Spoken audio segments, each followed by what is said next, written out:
What is up, everybody? It's Dr. Vibe here, host and producer of the award-winning Dr. Vibe show. As always, I like to say you're blessed, highly favored, a magnet for miracles, and a solution for someone's problem. Do note also, I was the 2018 award winner in the innovation category handed out by the Canadian Ethnic Media Association. And I've put in some more stuff again this year. So in a few weeks, I'll be able to tell you if I did it again.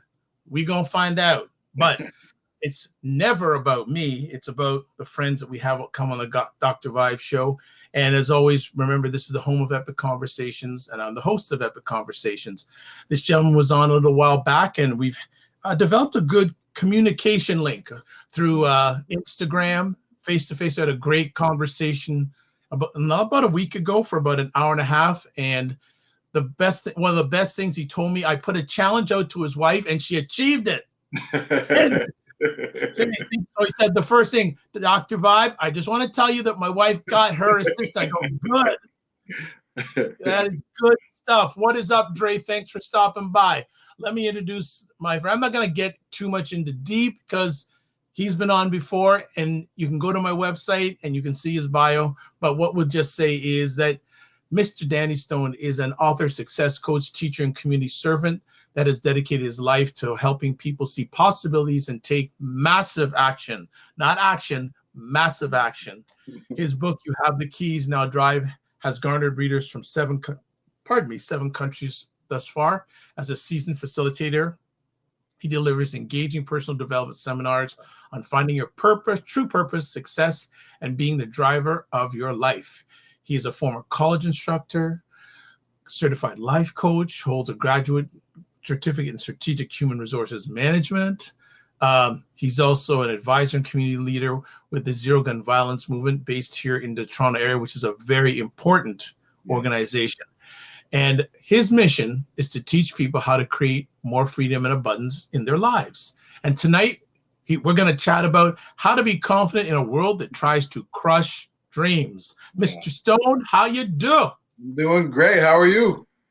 I'm blessed, highly favored, magnet for miracles, and a solution for someone's problem. Always good to be in the same space, whether it's digitally or physically with yourself. What's been going on with yourself lately? We have a couple of initiatives going on. We have the New Me movement we just started, which is 10 men. 10 of us came together, wrote a book together, and started this whole movement for men and boys to really break through barriers and step into their greatness. So we started a Facebook page called New Me, K-N-E-W, Me, and it's really starting to take off. And we've already been asked to come and speak at some organizations, and we're just in the process of getting the book launch together. And we're going to be trying to do a 6-city tour in Canada and 6 cities in the US. So that's a big thing that we've been working on, and the book is almost done. A couple more weeks, and the book will be ready. So I'm really excited about that. And what has been the most rewarding experience with that project? Finding 9 other brothers. For me, it's like I found 9 other brothers that are on. We're all on the same frequency when it comes to understanding our mission to help other boys and men break through the things that are holding them back. So for me, that's been the most exciting thing. We have our meetings, we get together, we have our conversations, and they're really empowering and positive conversations. And everybody's doing, amazing things in the community already. So we're all supporting each other. So you got 9 other brothers that are supporting you as well. So that's been the sort of the best thing for me so far. Nice. How did you find out about this project? I was doing lots of community work here in Toronto, and I was approached by Jeff Martin. He's the founder of a blog, of a podcast called Brothers from the Six, where they showcase different brothers from the Six, which is Toronto, who are just doing, interesting things in the community. So he approached me to be on the podcast. We had a really great conversation, and then from there, he came up with this idea. He said, "What if we kind of put this book together, and we all write one chapter about a challenge that we've overcome and the lessons we've learned. And I'd really like you to be a part of it. So that's kind of how I became a part of the project. Excellent. And the coaching business, how is that going? Coaching's going great. So right now I have coaching clients in 4 different countries, some business coaching, some life coaching, and it's been really great. I left my job about 6.5 years ago and jumped right into coaching and speaking. And, you know, it's always great to speak to people where they are and to get them to see something differently and take massive action. And the thing that I've realized in coaching and speaking to people from different countries is that no matter where you are, we all have similar challenges, you know? Thank you. Yeah. Thank you. Thank you. Whether you're in Brazil, you're in Kenya, you know, you're in the United States, you're in Argentina, we have similar challenges. And I think sometimes we think that, you know, as an individual, you think that the challenges that you're going through are just you or just people in your city or your country. It's universal. So that's one of the biggest things that I've been learning. I can so much relate to that. Doing this conversation for as many years as I have, I've noticed that men of color from all different countries have a lot of the same challenges they need to overcome. Yes. So I can fully relate to what you're sharing tonight. Let me ask, why do you want to talk about how to be confident in a world that tries to crush dreams?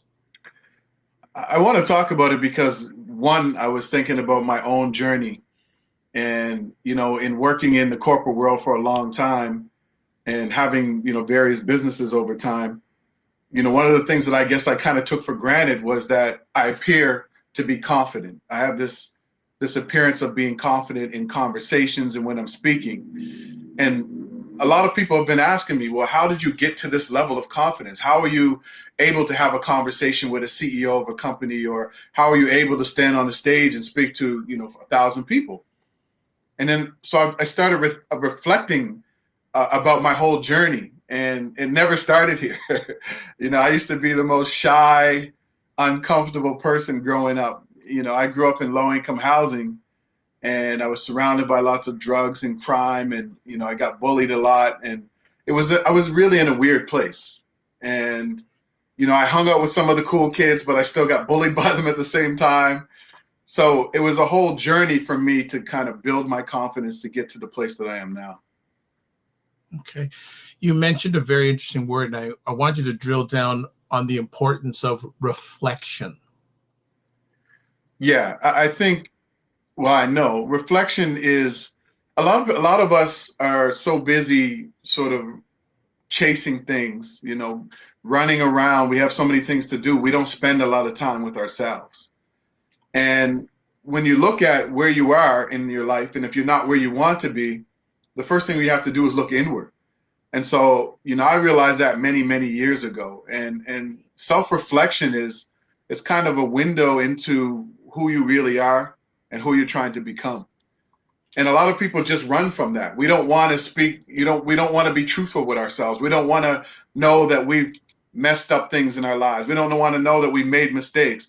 We don't want to admit where we are right now. And if you don't do that, how are you going to move forward? How are you going to create the life that you want? So I realized that, and I spend a lot of time, even though I'm very sort of extroverted, I spend a lot of time looking inward. I spend a lot of time meditating. I spend a lot of time visualizing and thinking about, you know, the things that I could do better in my life, how I could serve more people, and the things that I need to work on, you know, as an individual, someone trying to create the life that he wants. Excellent. Sorry to take that detour there, but whenever I hear the word reflection, whenever I hear the word reflection, I always want to pause and just expound on the importance of that word. Yes. Yeah. And it's important because we're also going to be talking about it when we're talking about building confidence. You have to look inward. You have to look at yourself. What are the amazing qualities that you have about yourself? What are the things that people just absolutely love? You know, we have to get back to sort of praising and singing our praises a little bit. Like I said, in a world that's trying to crush your dreams. Absolutely. Well, I know you want to deliver some messages tonight, so wherever you want to start, let's go for the ride. Yeah, I think we can start with uh, there's this thing about being confident that we look to people who appear to be confident, and this is an interesting thing because I just had this conversation recently with the CEO of a hospital here in Toronto, and we were talking about confidence and encouragement and so on, and I mentioned the appearance of being confident because sometimes, for your job or depending on who you are in the world, you have to appear to be confident, but it doesn't necessarily mean that you are confident.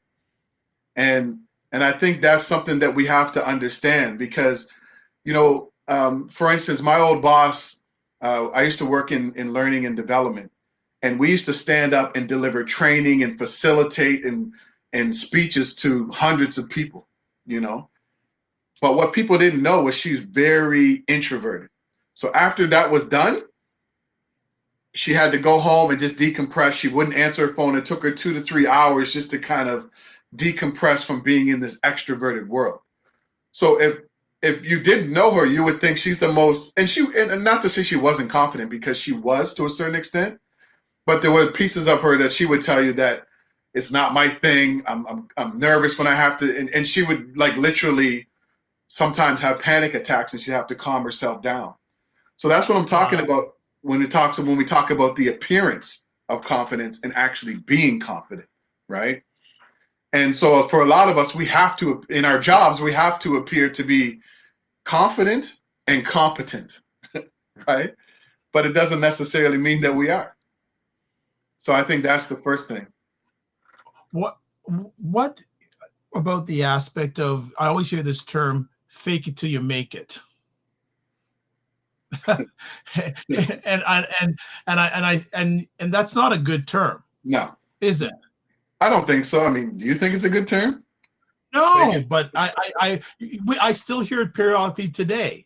I'm going to fake it till I make it. I go, people will see through that. Yeah, no, definitely. I don't believe in fake it till you make it because along the journey, whether you know something or not, there's a learning process. And as you're learning, you're acquiring the knowledge. So you're not faking it. You just don't have the level of knowledge that you want to have at that particular point. So there's no faking it. It's jumping in and doing the work and learning along the way. But I don't really like that term, fake it till you make it, you know? Good. Good. To me, it just doesn't make sense. If there's learning involved, then you're growing into the person or the skill set that you're trying to become. That's not fake. You're learning, right? And I know probably some of your clients have confidence challenges, and you communicate with a wide diaspora of individuals. Yeah. What are some of the common reasons you hear from people that they lack confidence? What are some of the root causes, or any root causes you hear on a regular basis about people lacking confidence? Oh, that's good. Yeah. Their family upbringing. That's one. You might have been in a family with very dominant people, whether it be your parents or your siblings. And so you kind of got suppressed and you kind of might have been reserved and, within your family dynamics that, or maybe you've been in an abusive family situation, or maybe you weren't abused or you were not, but people in your family have been abusive or aggressive. So that kind of causes people to retreat and they kind of carry that with them throughout their life. School, I don't know if you know this TED Talk by Sir Ken Robinson called "Schools Kill Creativity." Have you seen that? No, I'll have to check that out. It has like I don't know, couple million views, anyways. And it's all about you come into the world this confident young child, and then at some point, the minute they start to tell you to color inside the lines, your creativity is gone. And once your creativity is gone, your confidence is gone, right? We're naturally creative people. So when people restrict that, you feel like you can't be yourself. And if you feel like you can't be, every time you try to raise your hand and say something, you know that you're going to get shot down. So you just kind of retreat and you don't say anything. Well, Danny, that's a very interesting point. Do you not think that's not only a school thing, but a societal thing? And I'll give you an example. So when we're born, our parents tell us what to do. Right, right. When we go to school, the teachers and our professors tell us what to do. When you go into the work world, the boss tells you what to do. Yeah. And even in work, the interesting thing is they want you to be a problem solver. They want you to provide excellent service. They want you to think outside of the box.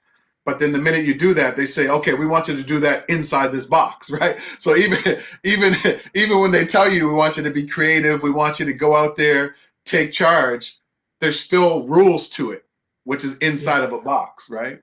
So you're right. I mean, I think that's an interesting angle to look at it as well. Absolutely. We'll also want to welcome live on the broadcast on Get Vocal, Brad and Bobby. Thanks so much. And if anyone wants to jump in on the Get Vocal platform, absolutely do it. So I will let the journey continue that is being driven by Mr. Danny. What is up next in our confidence conversation? Well, I just want to continue on with some of the other reasons why people may lack confidence. So, there may be times that you've, again, like we're talking about, say for work situations, you put your hand up and people continually to slap your hand and say that's a stupid idea. So every time you try to put yourself forth in situations, maybe, you're getting your hand slapped and people are saying, no, no, no. So eventually you become that person that's just, okay, I'm not going to put my hand up anymore. People don't value my opinion. And then again, you retreat back into this, this uncomfortable situation.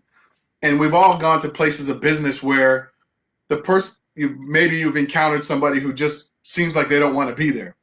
And it's beyond having a bad day. It's just like, I don't want to be at this job, but I'm not going to go anywhere else either. And, there are these disgruntled people or employees, and I often wonder when I meet those type of people, what did it take to get that person to this point? Because nobody starts a job saying, I want to do the worst job possible, right? Nobody starts a job like that. So what are the chain of events that have happened to this individual to get them to this point where they're not giving you a great service, they're difficult to deal with and whatever? And usually that comes back to, I put my hand up a lot and people just ignored me. So I'm just going to be this type of person. And a lot of that, you've stolen their confidence, you've stolen their ability to be heard in their job. And so that happens a lot as well. A lot of my clients, a few of my clients have told me that's kind of how they got to this point. They were working at a place and they constantly just got told, no, no, no, your idea is stupid. And then eventually they start to think that it is, and they start to think that they're stupid and their ideas, right? It becomes internalized. It's not the idea anymore. It's me, right? It's not the idea that's stupid. It's me.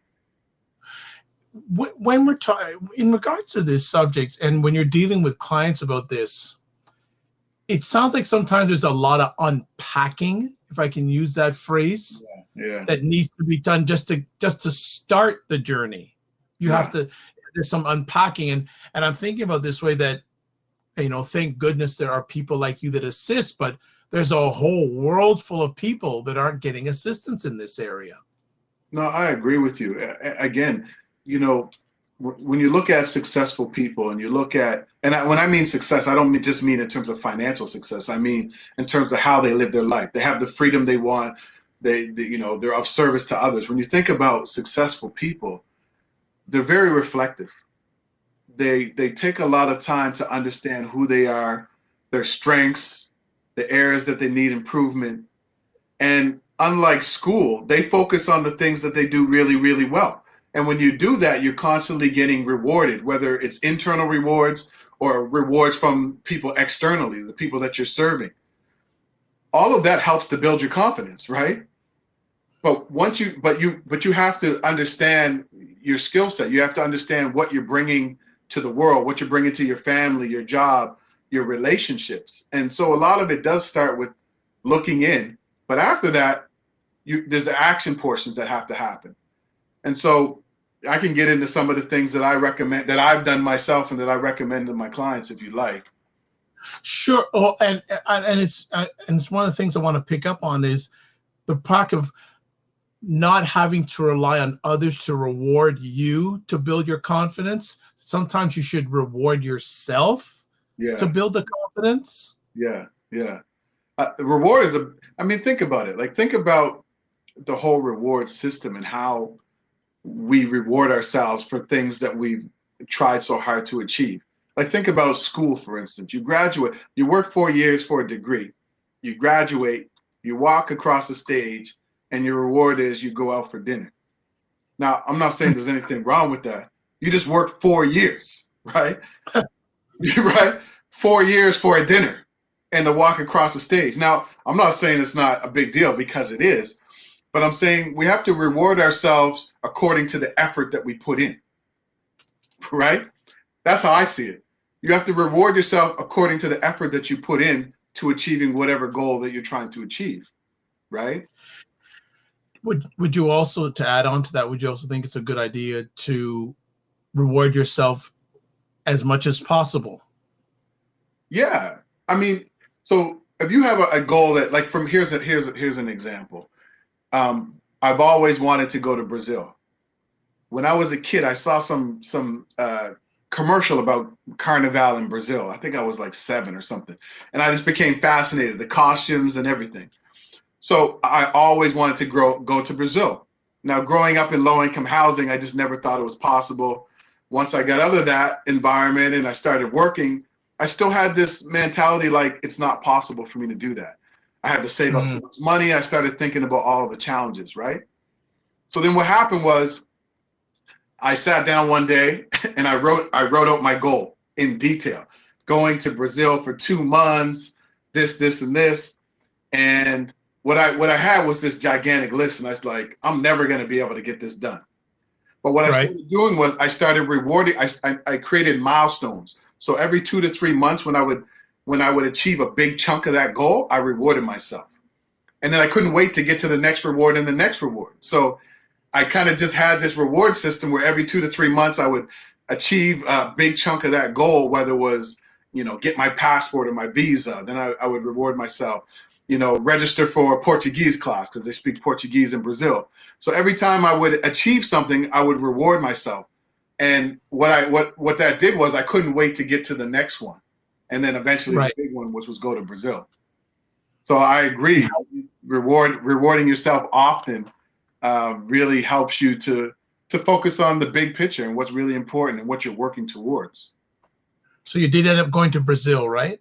Well, here's the interesting thing. I was managing training for a big company, and I told my boss I wanted 2 months off.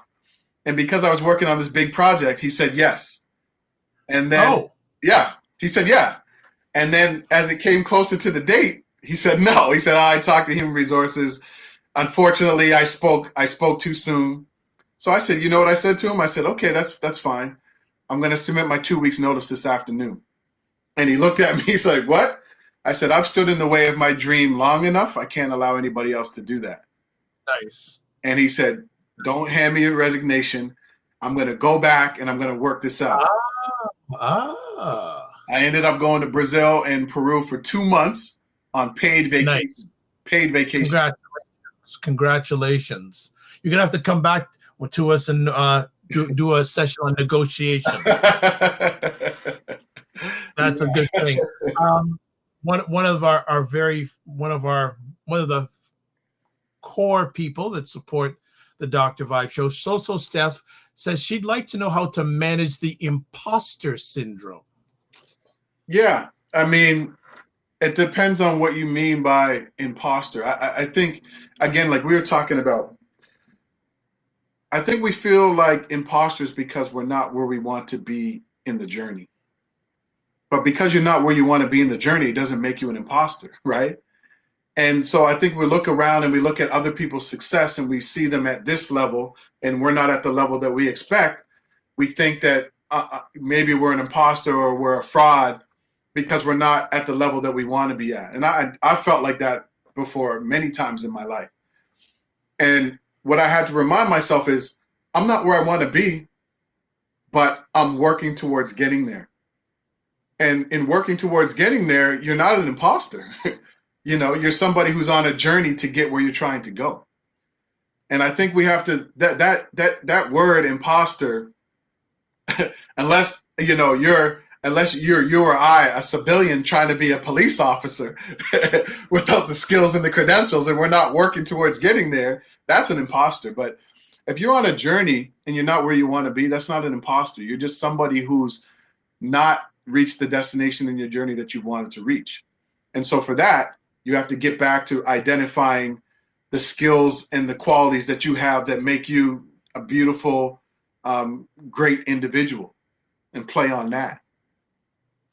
So Steph says here, it's not about the levels. It's about feeling like you got to where you are by luck or chance, not necessarily hard work and talent. Oh, okay. Yeah, I mean, what is luck? What is chance? There has to be a certain level of preparation in somewhere in the mix. Someone can just walk up to you and say, I want you to go on stage and speak to 1,000 people right now, whether you're prepared or not, right? You still have to go out there and do it, right? So the fact that you're doing the work doesn't make you an imposter. You've got there, maybe not through traditional avenues. You've gotten there, maybe not through, the hard work that other people expect you to do. But I think that if you're doing something, regardless of how you got there, you're doing it, right? You're doing the work. And so I think we focus so much on, like, when you set a goal or you have a path, we think of things in ladders all the time. We think things are supposed to go by step. And things in life are like, I think you and I talked about this, the board game Snakes and Ladders. It's a lot of snakes. Yep. There's not many ladders, right? It's mostly snakes. And I think when we think about how things should play out in our lives, whether it's how you meet the person that you're supposed to be with, or how you land your dream job, we think that it's supposed to happen a certain way. But oftentimes it doesn't. It's this convoluted whatever way, and then we end up there. And the fact that we end up there is a part of the journey. It's a part of our preparation. We prepare for that, but we didn't end up there the way that we expected. Well, I love what she's saying here. She says it's a feeling of inadequacy despite evident success, chronic self-doubt. That's where you got to get back in. That's where you have to get into affirmations and acknowledgement of the things that you have achieved. One of the things we talk about in terms of building confidence is affirmations. A lot of people think affirmations don't work. They're just like, oh, they're just a bunch of words that I say to myself. How can that work? And I always guarantee to people, affirmations absolutely do work. Because when you tell yourself that you're not smart enough, you're not pretty enough, you can't do something, that's an affirmation at work, except it's in a negative sense. So if it works in a negative sense, why can't it work in a positive sense? Why can't we sit down and acknowledge the amazing qualities that we have about ourselves that got us to this point that we're at in our lives? And so that's, a big thing for a lot of people. They just think it's a bunch of words, but when you tell yourself you're not good enough, smart enough, pretty enough, isn't that a bunch of words? But that you believe, right? It's very true, because people don't realize it, but when you say something, the first person that hears it is yourself. Right. Even if you're doing a presentation to 500, 600, 700 people, the first person that hears it is yourself. Right. So also Steph is going to be a great driver for tonight's conversation. She goes, how do you think perfectionism affects self-confidence? Oh, man. Again, she's on fire. She's on fire. Great. No, in sense of, it's this idea, like we live in this world where we think everything is supposed to be bundled up, pretty. You look at social media, everything's beautiful. You look at successful people, they never talk about, I slept in my car, like Steve Harvey talks about, I slept in my car for 3 years, right? We don't see that. So in our minds, we have this perfect journey where it's all green lights, and it's smooth sailing. But life is full of detours, right? And it's a challenge for a lot of us because we put this on ourselves. We put this I need to be perfect. I need to be on all the time. I can't be vulnerable. I have to show strength all the time. And it's something that we kind of put on ourselves, but it's what we see in society. You know, your job, all of the demands that we have tell us that we always have to be on. We're not allowed to make mistakes. We can't struggle. We can't have self-doubt. You know, that's what society tells us. So in our minds, we go out there thinking, okay, I need to be perfect. I can't make any mistakes, you know? And how many times have people sort of talked themselves out of doing what they want to do, or doing something they love, because they think it's not the right time. This isn't the perfect situation to launch a business. Now's not the right time to travel because I don't have everything lined up the way that it should be. You know, I'm really interested in this person, but I don't really think I'm in the right space to be in a relationship right now because I need to get this, and this in order. You know, all of those types of things, right? I don't know if you've experienced that or experienced that with people that you've conversated with. Yeah, yeah, and it's things that, and I was going to save this till later, but I'll just drop it now. I tell people you don't have to be confident all the time. You have to be confident at the right time. That's right. That's right. Right? You have to be confident at the right time. When the lights go on, when it's prime time, you got to be there for that. That's when you're done. And then after that, like, man, right. It's like, and I tell ladies, I say, most men think they're Superman, but really they're just Clark Kent wanting to get a little bit better each day. Yes, I like that. Right? We're just a bunch of Clark Kents wanting to get better each day. And again, using the Superman analogy, every Superman and every Superwoman has their kryptonite. That's true. You're right about that. And so what is the so this is becoming the so Steph conversation. I love it. She goes, what are some good strategies to manage prior workplace trauma when you've been in a toxic environment that has damaged your confidence? Great question. Oh, that's a good one. My last job that I worked in was a very toxic environment. There was a lot of sick leave, stress leave. It was a toxic environment. And I think what happens is we have to learn, we have to figure out what we take away from that situation. What are the lessons that you took away from working in that environment? One, I would think you know the type of environment you would never work in again. But the fact that you made it through that, who did you become making it through that? You know, what type of level of, I mean, first of all, to leave the job if you left it, or to just move on mentally, that takes a certain level of confidence within itself. To say, I'm no longer going to be in this environment when so many people just stay stuck. So that in itself, if you chose to leave, that takes a level of confidence. But even if you didn't, just to be able to move on and move forward and transition into something else, that takes a certain level of confidence as well. So instead of just focusing on that was such a toxic environment and this is what it stole from me, who did you become in the process? Like, what type of strength did you develop? What type of understanding of yourself did you develop? Right? That's something that you have to ask yourself. Because when I came from that, go ahead. No, when I came from that environment, when I left that environment, those were the things that I started thinking about. You know, I would get together with former coworkers and they'd want to complain, and I would be like, yeah, but who did we become? Right? Yeah. Before social Steph, she's good. This is good stuff. She's got a lot of good stuff going. I tell people that that there's no such thing as a bad job if you really look at it, because even if it doesn't work out, at least it teaches you what you don't want. That's right. You know, and that's so important. I used to be a career coach many years ago, and I would say, you know, what are you passionate about and whatever, and people were just like, I just want $20 an hour. Wow. And I'd say, no, like let's really focus on something that you really enjoy. No. So they get the job, a day later, a week, a month, they're back and they're like, I don't like that. I never want to do that again. And I say, okay, well, at least you can rule that out now. So let's start all over again. You know, and so you're right. You can take something away from a job that, it might not be what your ideal situation.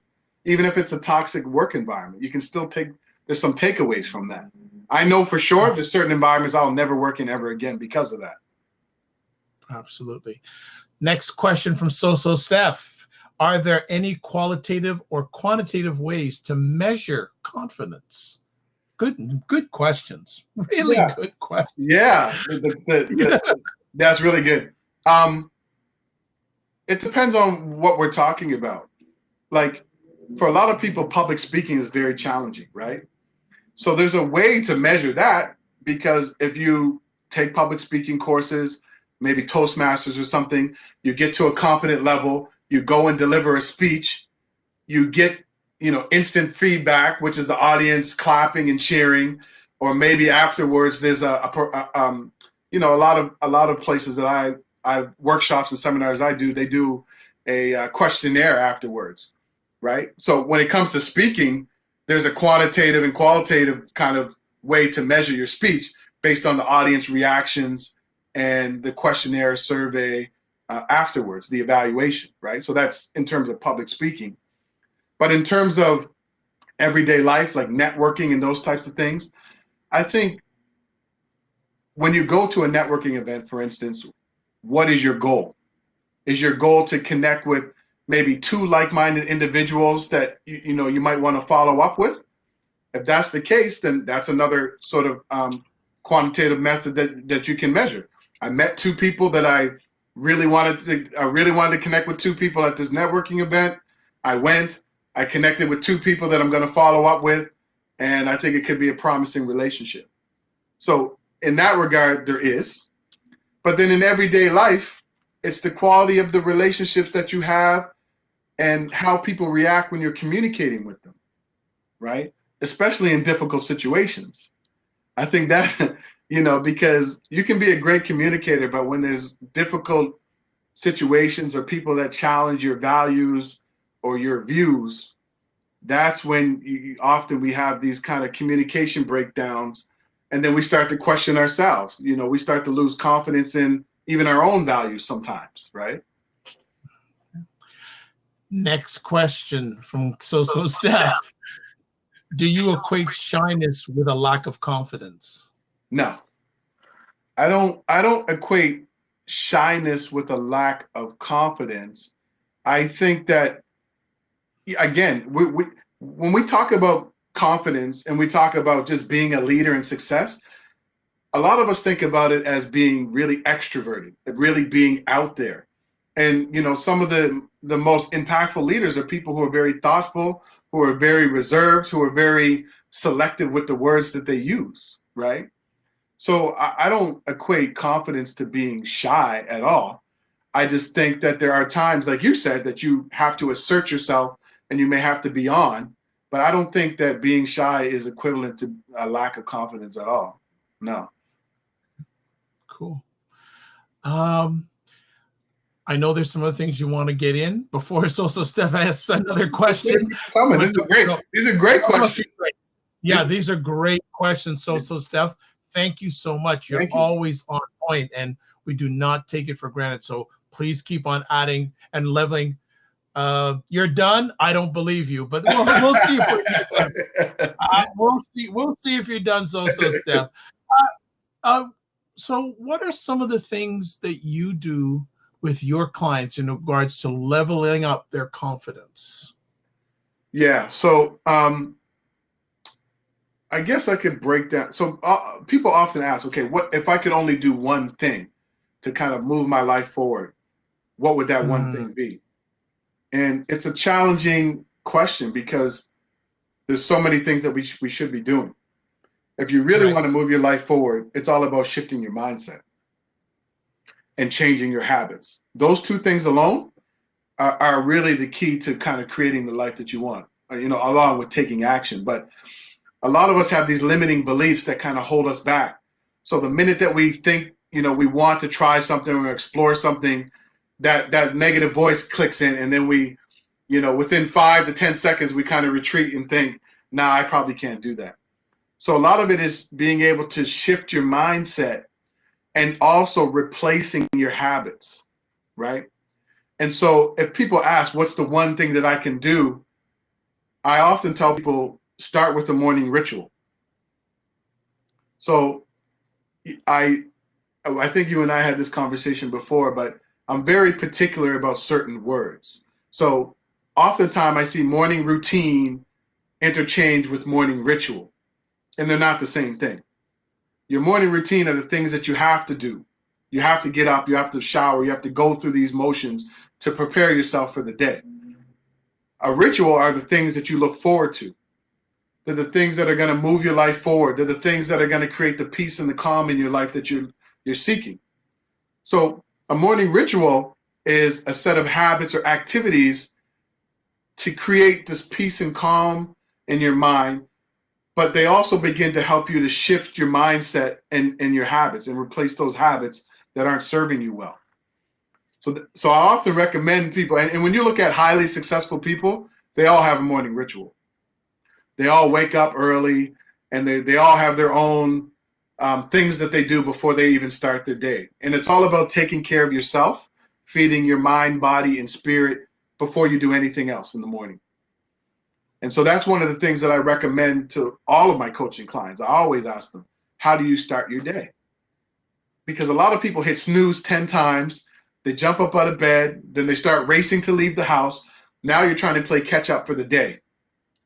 That happens the next day. Now you're trying to play catch up for the week, the month, the year, your life. You're playing catch up. So easing into your day, I think, is more powerful than people understand. And it also helps with that confidence, because I talk about in my book, I talk about 8 M's, meaning, meditation, mantra, and movement are the 4 that I recommend. And when you do those 4 things, after 7, 14, 21 days, you'll start to see a very powerful, positive shift in your life, for sure. Makes sense. Makes a lot of sense. I will add, one of the things that I do is when I'm looking at things, I like to analyze, personalize, memorize, verbalize, then organize. I like that. And so what does that do for you? Like how does that serve you? Well, so when things come to me, as they always do, like to do most of us, first I'll spend time analyzing it. Then I'll make it personal and how is it affecting me and my world. Then I'll memorize what I'm going to do, and then I'm going to verbalize. So for example, I'm going to say, so here's a perfect example. Analyze what I'm going to speak with Danny about tonight. Right. Personalize. How is it personal? How can I, and not only myself, but the audience benefit from it? Right. Then memorize what the goal is. Verbalizing it's going to be excellent conversation, and organize so that when I come out of the shoot, I'm ready to go. Yeah, I like that. Thanks for sharing that. That's great. And the journaling pieces, I think, is very powerful for a lot of people too. And I'm gonna admit, so I'm not a journal person, but I'm doing it via an app now. So I'm doing that now. Okay. Journaling is something that there's 2 things that is a challenge for a lot of my clients when we first get together. So when we talk about the morning ritual, they like the concept, the fact that they have to wake up a little bit earlier, usually a half an hour to an hour earlier, they can kind of get through that. But there's 2 things that they kind of struggle with usually in the beginning. One is the affirmations, because they don't believe in affirmations. A lot of people just don't think they work. And the other thing is the journaling. It's like, why? It's a waste of time. Writing down my thoughts, what is that going to do for me?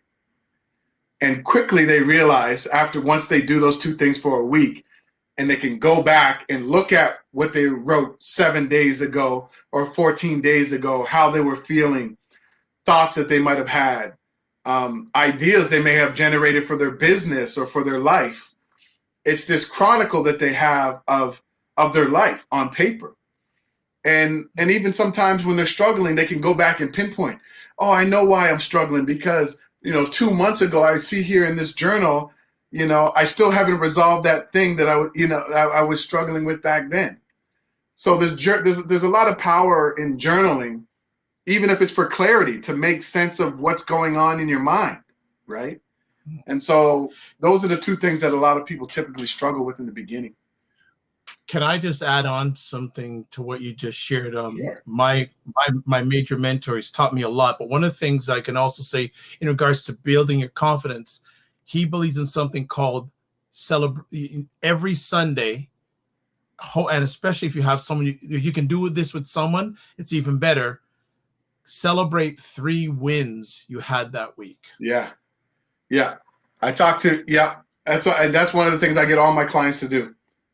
Weekly wins. I call them weekly wins. Yeah. And usually on Sunday at the end of the week, they have to write down their weekly wins. Yes, I like that. That's a very, very, and especially if you can do that. If you have to do it by yourself, fine. But if you can do it with someone, yeah. Oh, and well, this is interesting. So Steph, now here's something you can chat with about Danny. So Steph, I told you she wouldn't be done. She goes, yeah, welcome back. She goes, no matter how much money I make, I feel like it's never enough. Well, I mean, there's a lot of questions to be asked there. Right? Yeah, that is a lot. There's a lot of questions there. So that would be that's a lot. No, you just have to ask yourself, well, where is this coming from? You know, a lot of us have, I know me growing up not having certain things, there was always a lack of money. And so for me, you know, there was a point where I've kind of felt like her, where it was just like, enough money, I always got to make sure that we have a backup to the backup, because I don't want to go back to being, you know, growing up with lack of. But I had to ask myself, where did that come from? Well, it came from growing up with a single mom who had 3 kids, who struggled. We had to get food from the food bank.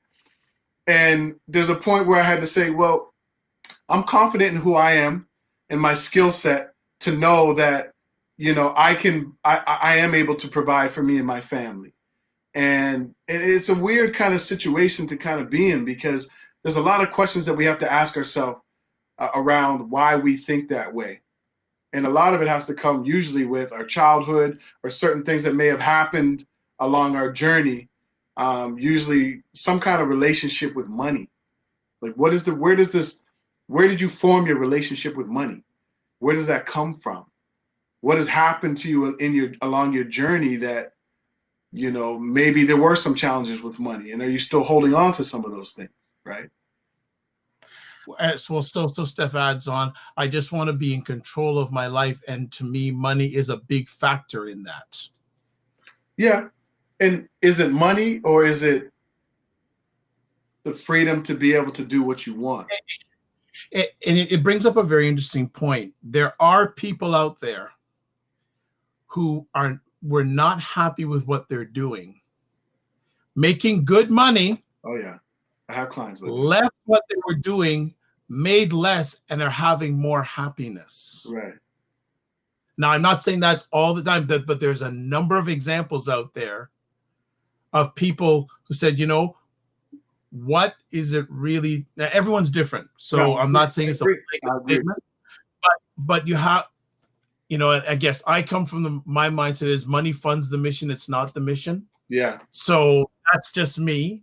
And I understand social stuff. I know a little bit about your situation. I hear where you're coming from and I know some of your situation. So I receive that, but I encourage you to pursue and find out what really makes you happy. Yeah. You know, as I say to some people, what would you do if you couldn't fail? Yeah. Yeah. Or money was no issue. How would you spend your days? What would you spend your days doing? And I think that's a really good question, because exactly what you said, it funds the mission, right? Yeah, that's great. That's good. Thanks for sharing that, both of you. Well, and she goes, I normally try to fail fast. I like that. I like that. And it's actually funny, social stuff. My major mentor has T-shirts that say "fail fast" on it. No, I love it. Actually, he has a line of T-shirts that say "fail fast." That's great. So I love that. I think that's right. I think so, Steph. For myself, when I get up every morning before I leave this abode, that's the major principle in agile lean methodology. I don't even know what that is, but if it's something that's good, I hear you. But I say to myself, at least mentally, before I leave or when I get up, I'm the man for the job. Yes. Yeah. Yeah. So I believe that, and I know a little bit of your background, you're the lady for the job. And if you weren't, you wouldn't be doing it. That's true. That's true. Because I know you have enough principle that you know what you need to do and what you have to get done. Yeah. And you know what's interesting? I think what we were talking about here too is that we have to, like, the thing that I like to ask people is like, what is your ideal day look like? Like, what is the perfect day, right? What's the perfect day for all of us? When you wake up to the time you go to bed, what does that perfect day look like? And I think oftentimes we focus on money and a monetary thing, but it's like you said, I've had clients who, like one of my clients is a senior executive at a major institution.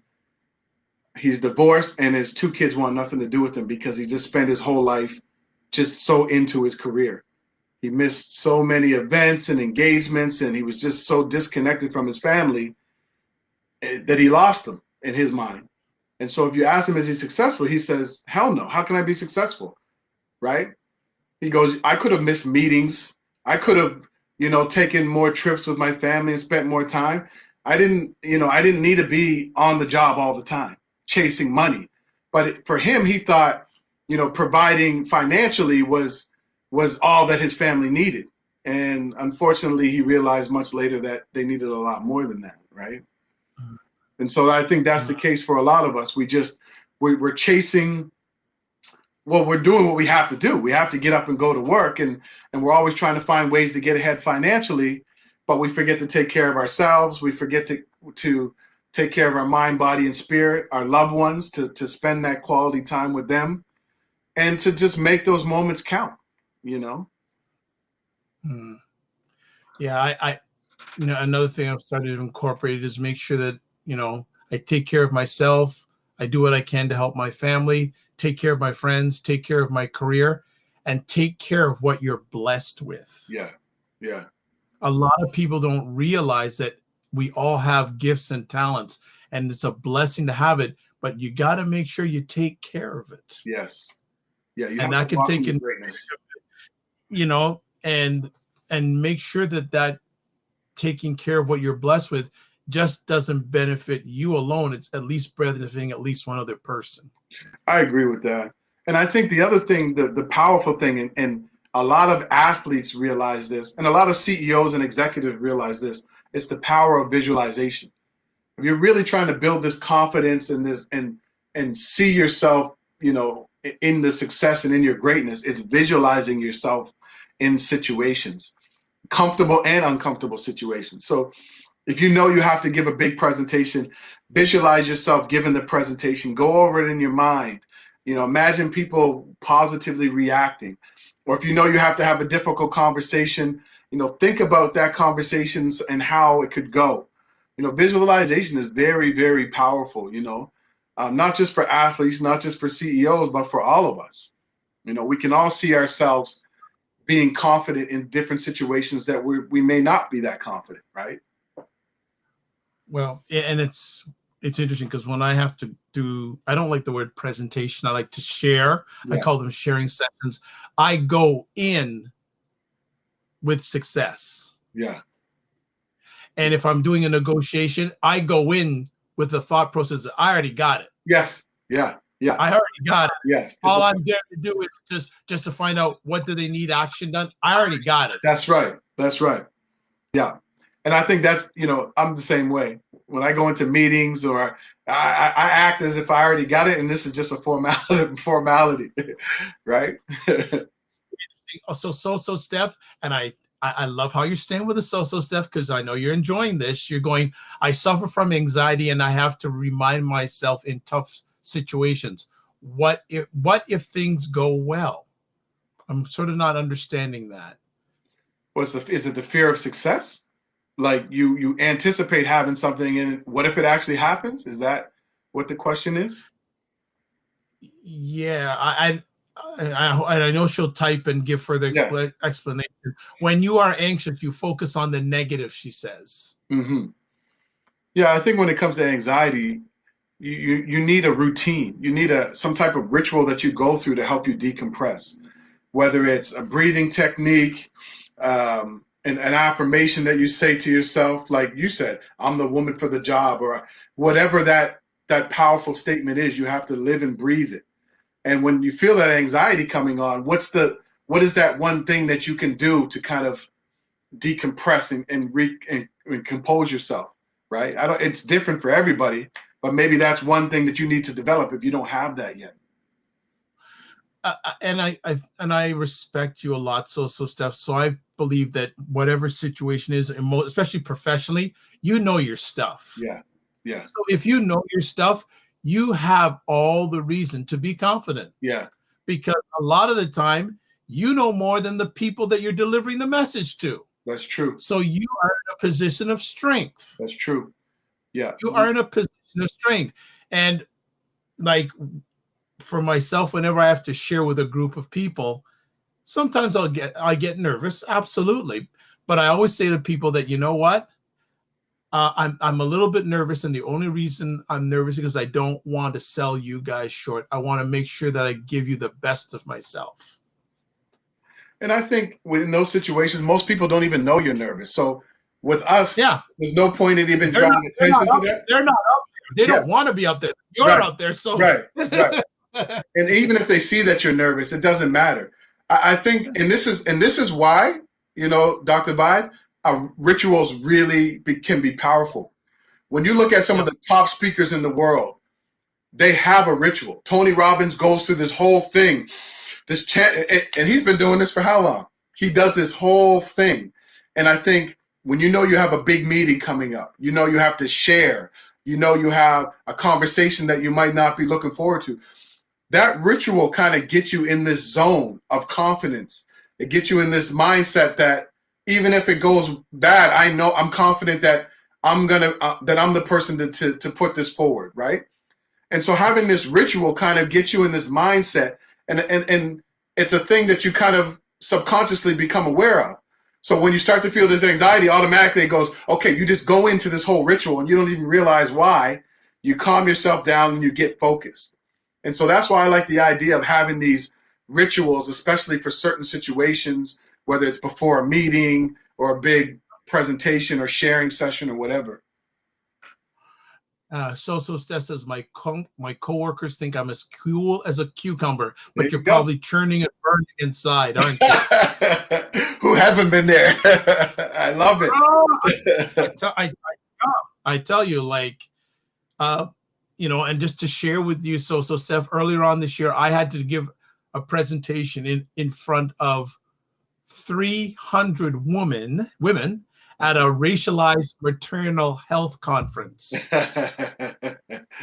So it's a whole day of speakers, and there were only 2 men speakers, wow. myself and a gentleman ahead of me. Wow. So I had the responsibility of talking about fatherhood and the situation of Black fathers to all these ladies. Wow.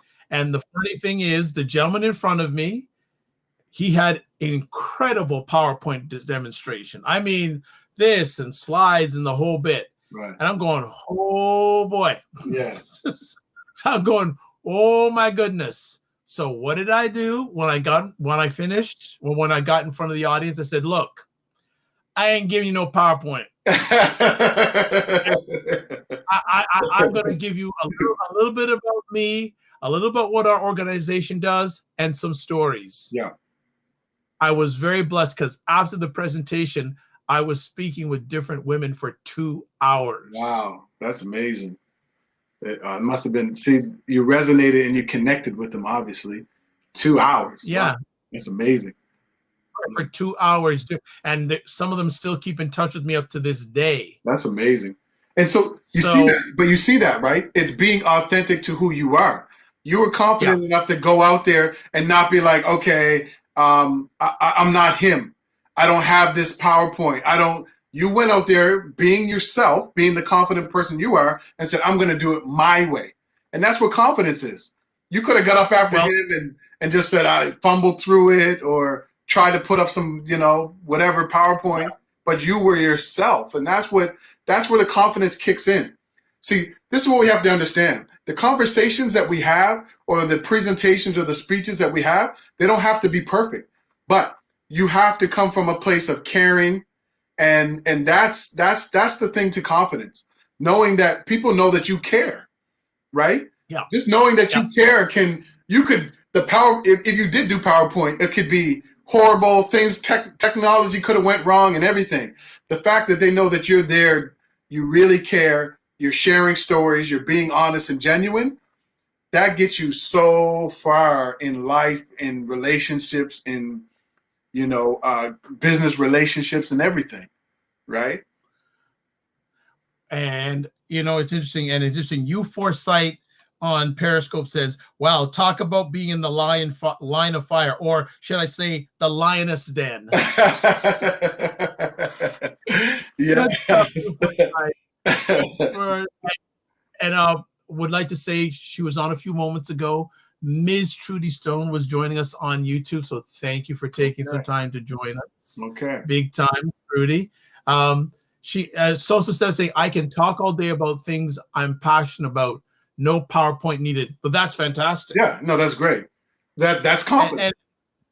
And I think also another point in regards to confidence is not only knowing your strengths, but knowing your weaknesses. Yeah. Danny, do you want to share about that and about how it adds confidence about knowing and acknowledging your weaknesses? Yeah, I think it's weird because in school we you have to be good at everything. You need to be great at everything. And what happens is when you put so much effort into trying to bring up your weaknesses that you kind of lose track of the things, except really excelling at the things that you do well. But we have to acknowledge your blind spots, right? The things that aren't serving you well in your career or in your life, you have to acknowledge where those things are and figure out how they're not serving you. Are they holding you back from maybe getting a promotion? Are they holding you back from finding a meaningful relationship, a partner? What are those blind spots or those things that are you quote unquote weaknesses? What are they doing? How are they kind of not serving you well? And then the next thing is, what are you going to do about it? Right? Like you don't want to continue to make the same mistakes over and over again, right? Like I have a good friend of mine, and for the longest time she has struggled with relationships. In her mind, she says, why do I keep choosing the wrong man? Right? And so I sat down and I said to her, well, you tell me, why do you keep choosing the wrong man? What is it about the type of guys that you choose? Why do you choose them? And anyway, through lots of conversations, she realized that, it was the relationship that she saw between her parents, which wasn't a good one. It was a toxic one. That she was choosing the same men as her mother, basically. Yep. And so we have to look at the things that are holding us back and say, what are we going to do about this? How is it affecting me? What can I do to change the situation? Right? Because sometimes there's these blind spots and we're not where we want to be, but we just don't see it. We're like, well, how come I don't get that promotion? How come I'm not, where I'm supposed to be? And we really have to sit down and look at those areas that we know in back of your mind, there's certain things that you need to work on. You just locked it away, right? Some of us. Yeah, well, it's true. And I think another powerful thing that would be good for many of us is sit down one day, take a pad and write a letter to yourself. Write a letter about yourself. Share to yourself what you're good at and what you're not good at. Because again, it all starts with you. Yeah. And that self-reflection starts again. Write a letter to yourself. Yeah. And even another thing, people may think this is crazy, but Danny said earlier on about, there may be people that are doing the same thing that you're doing, and they're getting ahead. Here's an interesting practice. Why don't you, whenever they do something great, send them a congratulations. Don't spend negative energy saying, oh, why they get this, da da da da. Say, hey, congratulations, good job, well done. Confidence builds positive energy. Yeah. When you're not confident, it's negative energy. Now, again, it's a process, and it takes time. And it's actually interesting because we have a lady here, Danny. She's a comedian. Okay. And I would love her to come on and talk about being confident when she's on stage. Sure, I'd love to hear the things. Danny, and if you could come on for a few moments, I'd really appreciate it. And if you could share about the confidence, and were there any dream killers in your journey? Because one of the things I use, Danny is great, absolutely, and because one of the hashtags I use to promote this conversation is #crush dream killers. I love that. Well, that's a whole, that's a whole thing within itself. The dream killers. We all have had those people in our lives, right? Oh, she goes, LOL, Dr. Vibe, I'm not confident at the moment. I just washed my face off.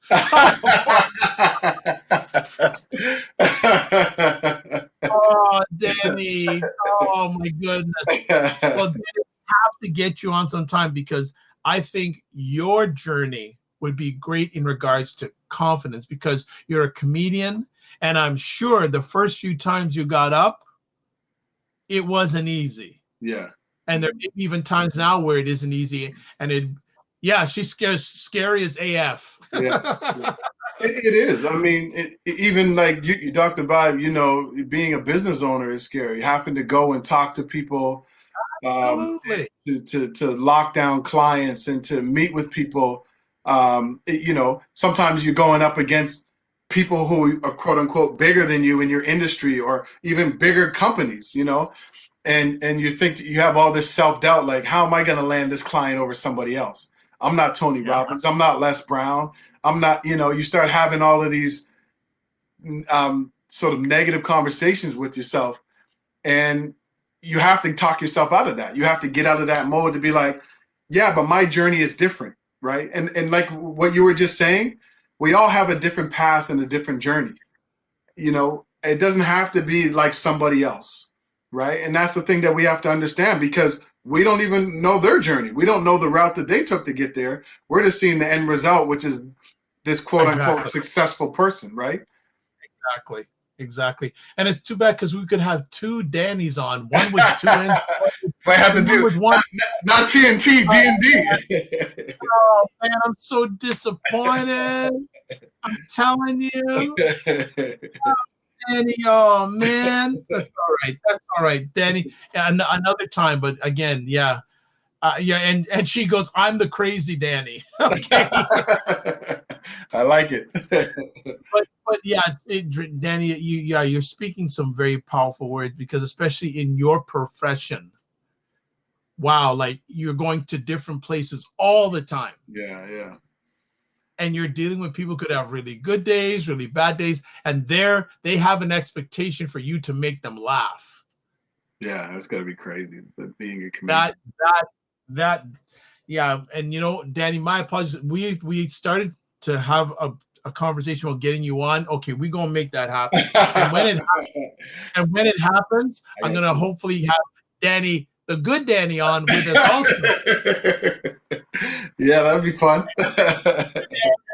She says it's not easy. It isn't easy. I can imagine it's not easy. Yeah. The confidence is, like I said, I can't say it enough. You don't have to be confident all the time. Just got to be confident at the right time. Emergencies do not book dates. They don't book dates. Yeah. But Danny goes, but the feeling of the whole room laughing and creating that energy is priceless. Absolutely. And knowing that's what you're supposed to be doing. See, I think the other thing is when you know that you're supposed to be doing this, regardless of if it's an off night or I didn't serve this client well or this audience didn't react to me, it's what you're supposed to be doing.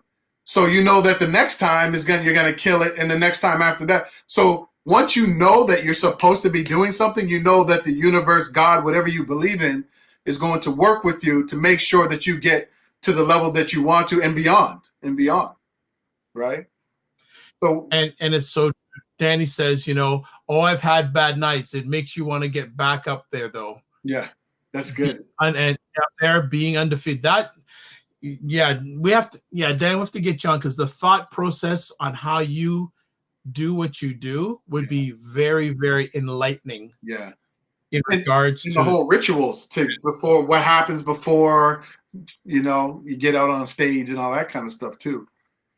There's definitely power. And you Foresight on Periscope says, I also think it's about whether you have a passion for what you're doing. I think one of the core messages in this whole conversation is having a passion and for what you want to do. And it always blows my mind. No, it blows my mind. Let me tell you, it always humbles me when people say, man, you're really passionate about what you do. Mm. And I've never met them before, and they say, you're really passionate about what you do. Then I know, and I don't have to hear that all the time. I just have to hear it at the right time. that is really good. That makes it worth it. Mm. Yeah, there's something about, you know, I think we had this discussion about being passionate. Well, passion and purpose. I think you and I had this discussion. And when you can see that fire in somebody and you see that energy that comes behind the thing that they love to do, I think that you can, at that point, they know it's something they're supposed to be doing. Now, I told you this before. Passion and purpose are not the same thing. You can be passionate about, and the only reason I say this is because you can be passionate about something, but it might not be your real purpose. And I use the fact that I love DJ. I love music. You know, I used to DJ for many, many years. I used to DJ all over the place, weddings and all that kind of stuff. It was my passion. I loved it. But if I was still DJing today, I would think that something is missing. And I would think that I would just feel like I'd feel guilty for not truly appreciating everything that I have. And that would be because I know that I have a bigger mission or a bigger purpose, which is what I'm doing now, helping people become the drivers of their life. And so I think I just only say that because sometimes there may be some people out there who are really passionate about what they're doing and they're feeling kind of guilty, like, why aren't I fully embracing this? Why am I feeling guilty that I'm not really loving this as much as I should be? Well, maybe that's one reason why. It might not be, but maybe that's one reason why. Maybe there's something else. It's not their purpose. It's not their purpose. It's really, and it's like one of the things I say to share with a lot of entrepreneurs. A lot of times entrepreneurs will go out there and market what they do. And isn't it interesting? A lot of times what you think you're good at and what people will pay you for are two different things. Yeah, that's right. You may be passionate about something, but people will say, that ain't what you good. Right. I need you for this. That's right. That's right. This is your purpose. That's right. That's your purpose. Yeah. Right. So, and I think people need to know that, because there are people who might be doing things that they really enjoy, but they still feel like something's missing, or like you said, people keep saying, but you're really great at this, but this is your thing, right? So it's good for people out there to kind of hear that if you're in a situation where you just feel like maybe something might be missing and you're feeling guilty for not really loving what you do and all that kind of stuff. Joseph Steps goes, I think I'm more focused on what God has as my assignment. Well, if that's who you go to get assignments, no problem. Like I said, I use myself. What I'm doing now, I should have been doing 10, 15 years ago. Right. But I had to go through 15 years of crap. Yeah. Yes. Yeah. Sounds familiar. To my purpose, right? To get to my purpose. So sometimes, how can I always say, in order to get through, you have to go through. Yeah, that's true. That's true. Yeah, the journey, and I agree, Steph, especially with confidence, it's not a straight line. No. And even if it was a straight line, we'd find something to complain about. And it's situational. You're more confident in certain situations than you are in other situations, right? So, confidence is a situational type thing. That's good. Yeah, I agree. Danny, I love that. You're being molded for your position. Life does that to us. You know what? We got to have part 2 of this, but both you ladies got to come on. Yeah. Yeah, that's great. No, it's great. Come on. No, both you ladies, you have been outstanding. We're going to start winding it down. You've helped make this an epic conversation. Thank you for all the great questions and commentaries. It's been really great. Yeah. Danny, closing thoughts, and how can people get in touch with you? I mean, closing thoughts are, again, I think we've said this before, you know, the real key to kind of building confidence in a world that's really trying to beat you up is to spend time with yourself. Spend time getting to know yourself. Spend time getting to know the amazing qualities about yourself. Do things that challenge you a little bit. Step outside of your comfort zone, and you'll see that things aren't as bad as you think they are. And once you can tackle things that make you uncomfortable, that's another way that you really start to build your confidence. And go ahead, Dr. Vibe. No, keep on going. I see Soso Steph. I ordered Danny's book. This is a fascinating topic. Well, Soso Steph is enjoying. Oh, she's ordered your book. Oh, that's great. Thanks so much. I'll tell her one thing about the book. So, Soso Steph, the book is actually a workbook. So at the end of every chapter, there's actually activities that you do. So there's activities that kind of help you to look into yourself and figure out who you really are, to look at the people that are around you. I call it a life support network. There's a simple goal setting plan in there. And you can go to the website, it's in the book, and you can download those handouts. And you can actually print them off and go to work. So as you're reading the book, you can actually start to do some of these things. I call it an interactive book. Yeah, well, that's what she said. Nice. I saw that it's interactive.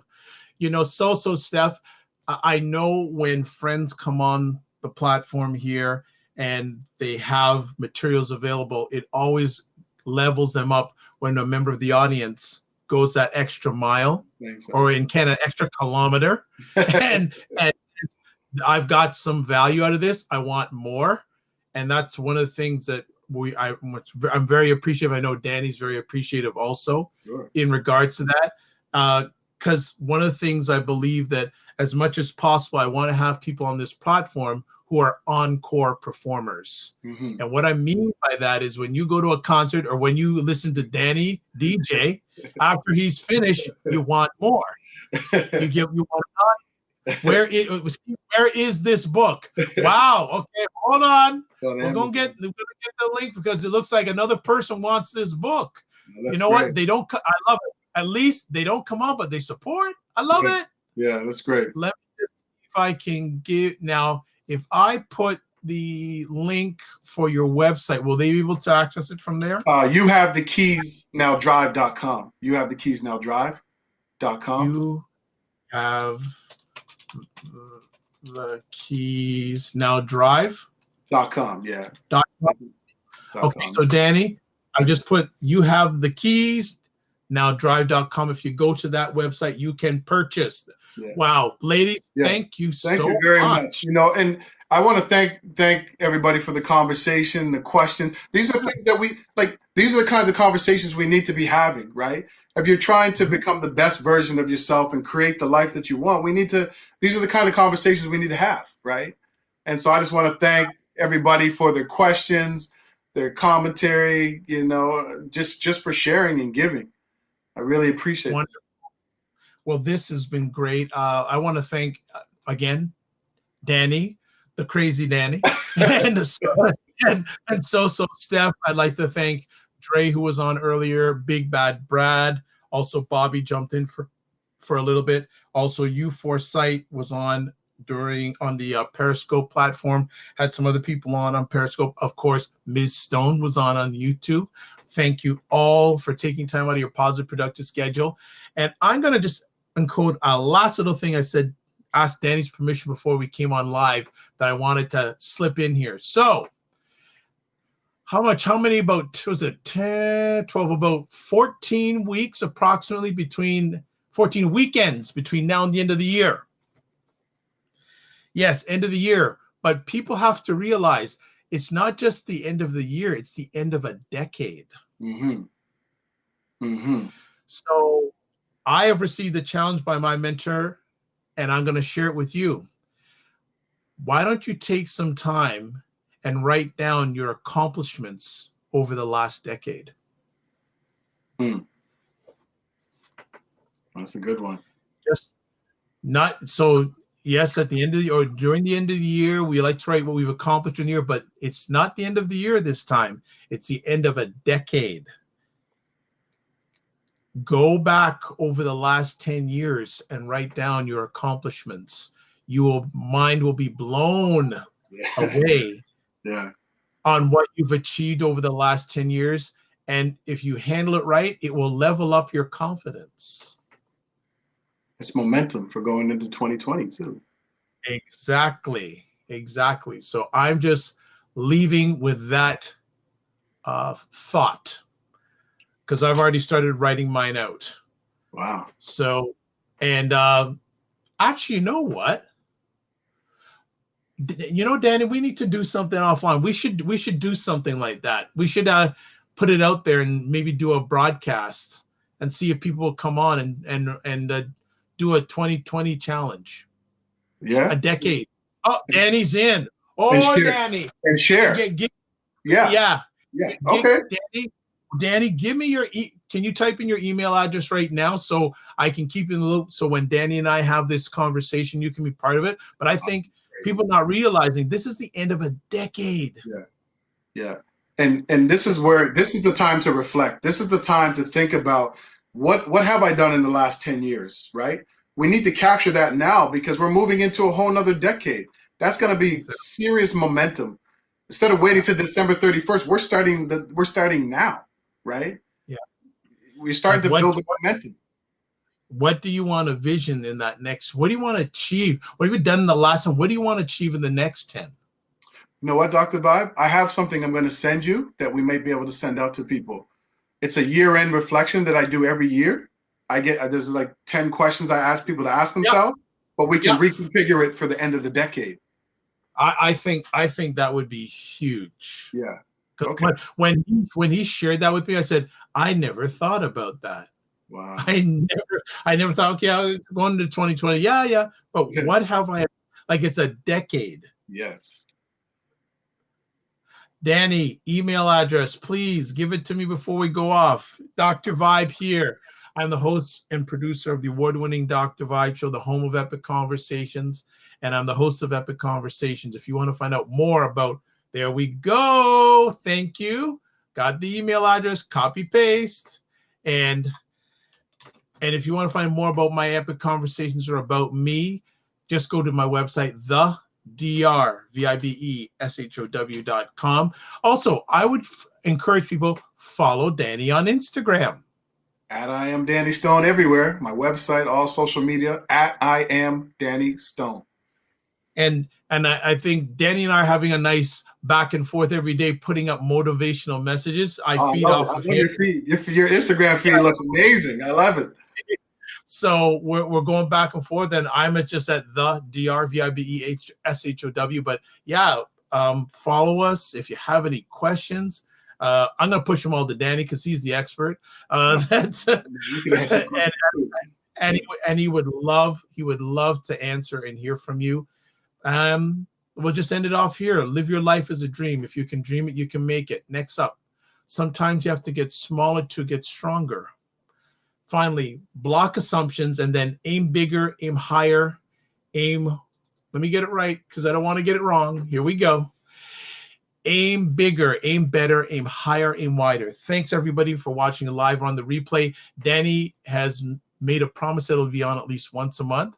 Yeah. And if any topics you want him to specifically address, I'll put my email address right here, but I'll also say it live for those people who are not typing or driving. It's dr.vibe at the drvibeshow.com, or you can catch me on Twitter at drvibeshow.com. God bless, peace to you all, keep the faith, and again, big thanks to Crazy Danny and So Staff for making it an epic conversation. Yes. Good night, everyone. Everybody walk good.